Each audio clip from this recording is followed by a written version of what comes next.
Hello students, मैं श्रीमती सुमन गोयल, सहायक आचार्य इतिहास। आज आपसे हुमायूं के राज्याभिषेक और शासक बनने के पश्चात उसके समक्ष आई समस्याओं या कठिनाइयों पर चर्चा करना चाहती हूँ। हुमायूं का जन्म काबुल के किले में 6 मार्च 1508 को हुआ था। उनकी माता का नाम माहिम बेगम था और पिता का नाम बाबर था, जो कि एक मुगल था। हुमायूं की जो गद्दी नशीनी थी वो बाबर की मृत्यु के 4 दिन बाद अर्थात 30 दिसंबर 1530 को हुई थी। लेकिन शासक बनना हुमायूं के लिए बहुत सहज और आसान नहीं रहा, क्योंकि शासक बनने पर उसके समक्ष अनेक कठिनाइयाँ आई, जिन्हें हम 2 भागों में बांट सकते हैं, आंतरिक कठिनाइयाँ और बाहरी कठिनाइयाँ। सबसे पहले हम आंतरिक कठिनाइयों की चर्चा करते हैं। पहली जो परेशानी हुमायूं के समक्ष आई वो थी रिक्त राजकोष। बाबर ने भारत में 1526 में पानीपत के प्रथम युद्ध के पश्चात मुगल राजवंश की नींव रखी और 1530 में उसकी मृत्यु हो गई, और इन 4 वर्षों में लगातार वो युद्धों में लगा रहा। इस कारण से वो उसका जो राजकोष था उसमें जितना भी धन इकट्ठा हुआ था या एकत्रित हुआ था वो लगातार युद्धों के कारण खर्च हो गया। साथ ही साथ बाबर का जो स्वभाव था वो भी खर्चीला था और उदार था। इस कारण से वो अपने जीवन में धन संचय नहीं कर पाया। स्वयं बाबर की आर्थिक स्थिति इतनी शोचनीय थी कि उसे अपने उच्च अधिकारियों पर 30% तक कर लगाना पड़ा। तो हुमायूं को जब वो शासक बना, इस प्रकार का रिक्त राजकोष प्राप्त हुआ, जिससे एक संगठित राज्य की संरचना करना बड़ा मुश्किल था। दूसरा जो महत्वपूर्ण कठिनाई उसके समक्ष आई वो थी मुगल साम्राज्य की विशालता। यद्यपि बाबर भारत में मात्र 4 वर्ष तक शासक के रूप में रहा, लेकिन इतने समय में ही उसने भारत में एक विशाल साम्राज्य की नींव रख दी। साथ ही साथ मध्य एशिया के बल्ख, कुंदूज और बदख्शां भी उसके राज्य में शामिल थे। इतने विशाल साम्राज्य को संभालने के लिए एक योग्य शासक का होना आवश्यक था, और यह योग्यता हुमायूं में नहीं थी, क्योंकि जो मुगल सेना में अफ़गान, ईरानी, भारतीय और उज़्बेक जातियों के जो लोग थे उनके मन में हुमायूं के प्रति कोई श्रद्धा नहीं थी। तीसरी महत्वपूर्ण आंतरिक परेशानी थी वो थी हुमायूं के भाई। बाबर के कुल 4 पुत्र थे। हुमायूं के अतिरिक्त उसके 3 और भाई थे, कामरान, अस्करी और हिंदाल। मृत्यु से पूर्व बाबर ने हुमायूं को सलाह दी कि वह अपने राज्य का बंटवारा कर दे और ऐसा कोई कार्य ना करे जिससे भाइयों को कष्ट हो। परिणाम स्वरूप शासक बनने के बाद हुमायूं ने अपने भाइयों के प्रति उदार नीति अपनाई। उसने शासक बनते ही अपने राज्य का बंटवारा कर दिया और उनके विरोधी आचरण की भी अवहेलना करता रहा और उनके प्रति उदार रहा, लेकिन उनके तीनों भाई सदा उसके लिए कठिनाइयाँ पैदा करते रहे। अगला जो महत्वपूर्ण समस्या थी वो थी असंगठित शासन व्यवस्था। चूँकि बाबर भारत में 4 वर्ष तक शासक रहा और चारों वर्ष ही वो युद्ध में लगा रहा, इस दौरान उसने एक विशाल साम्राज्य की नींव तो रख ली, लेकिन इस साम्राज्य को वो संगठित नहीं कर पाया। वह एक असंगठित विशाल साम्राज्य हुमायूं के लिए छोड़ गया था। हुमायूं के इस साम्राज्य में जो अधिकारी और कर्मचारी थे वो भी शासक के प्रति विश्वास पात्र नहीं थे, और वो हुमायूं को सहयोग करने की अपेक्षा असहयोग ही करते थे।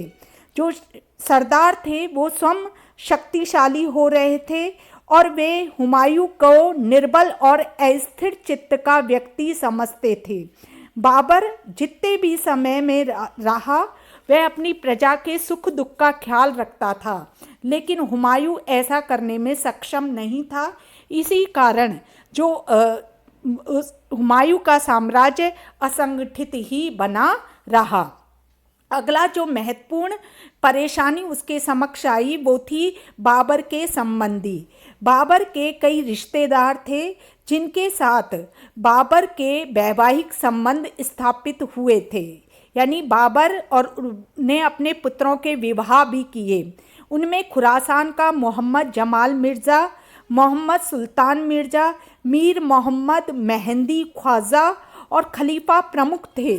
लेकिन बाबर की मृत्यु के पश्चात ये संबंधी अपने आप को ही बाबर का उत्तराधिकारी समझने लगे और हुमायूं के शासक बनने के पश्चात वो हुमायूं की शासन के राह में रोड़े अटकाने लगे और हुमायूं के समक्ष गंभीर कठिनाइयां पैदा करने लगे। ये तो थी हुमायूं की कुछ बाह्य आंतरिक कठिनाइयाँ। अब हम चर्चा करते हैं गुजरात के शासक बहादुर शाह की, जो बाह्य रूप से हुमायूं को परेशान कर रहा था। बहादुर शाह ने एक शक्तिशाली सेना का संगठन कर लिया और इसी कारण वो हुमायूं की पराजय और असफलता का एक महत्वपूर्ण कारण हुमायूं की शासन के प्रति उदासीनता रही। यह सही है कि हुमायूं को विरासत में अस्त व्यस्त प्रशासन प्राप्त हुआ था जो पूरी तरह संगठित नहीं था। इसका कारण था कि बाबर को भारत में पर्याप्त समय नहीं मिल पाया, लेकिन हुमायूं को पर्याप्त समय मिला। अगर वो चाहता तो अपने प्रशासन को सुसंगठित कर सकता था। अगर उसमें क्षमता होती तो प्रशासन को एकजुट कर सकता था, किंतु उसे अपनी रंगरेलियों आमोद प्रमोद से ही फुर्सत नहीं थी। साथ ही वो एक अच्छी प्रशासन व्यवस्था भी स्थापित नहीं कर पाया। उसने सही समय पर सही निर्णय नहीं लिए। इसी कारण बहादुर शाह को अपना प्रभाव जमाने का अवसर प्राप्त हो गया और हुमायूं की इन सभी गलतियों के कारण दर दर पर उसे ठोकरें खानी पड़ी। अगला जो महत्वपूर्ण कारण था वो था सफल नेतृत्व का अभाव। हुमायूं में एक अच्छे शासक और नेतृत्वकर्ता के गुण नहीं थे। इन गुणों का अभाव होने के कारण उसे हमेशा असफलता मिली। हुमायूं को युद्धों से बहुत अधिक लगाव भी नहीं था और सैन्य क्षमता भी नहीं थी। यही कारण है कि वह जहाँ तक संभव होता युद्धों को टालता। गद्दी से बैठने पर से पूर्व उसने कभी कठिन परिस्थितियां नहीं देखी, इसलिए वो इन कठिन परिस्थितियों का सामना नहीं करता बल्कि उनसे भागता रहता था। और उसकी जो ये कमज़ोरी है, उसने उसके सैन्य अधिकारियों और कर्मचारियों को भी उत्श्रृंखल बना दिया। वह समय पर सही डिसीजन नहीं ले पाता था और इसी कारण वो युद्ध से भागता रहा और अंत तक भागता ही रहा। लेन पुल ने उसकी मृत्यु के बारे में कहा कि वो जीवन भर लड़खड़ाता रहा और अंत में लड़खड़ाते हुए ही उसकी मृत्यु हो गई। एक और महत्वपूर्ण कारण था उसकी पराजय और असफलता का कि उसमें दृढ़ निश्चय का अभाव था। हुमायूं में तत्काल निर्णय लेने की क्षमता नहीं थी। साथ ही साथ वो सही समय पर सही निर्णय भी नहीं लेता था। इसी कारण से वो असफल रहा। उस चुनार के प्रथम घेरे के समय उसने शेर खां से संधि कर ली, लेकिन यह संधि भी स्पष्ट नहीं थी। साथ ही साथ वह कोई भी युद्ध करता था उस युद्ध को अधूरा छोड़कर आगे बढ़ जाता था और इसी कारण वो अपने शत्रुओं को शक्तिशाली होने का अवसर प्रदान करता था।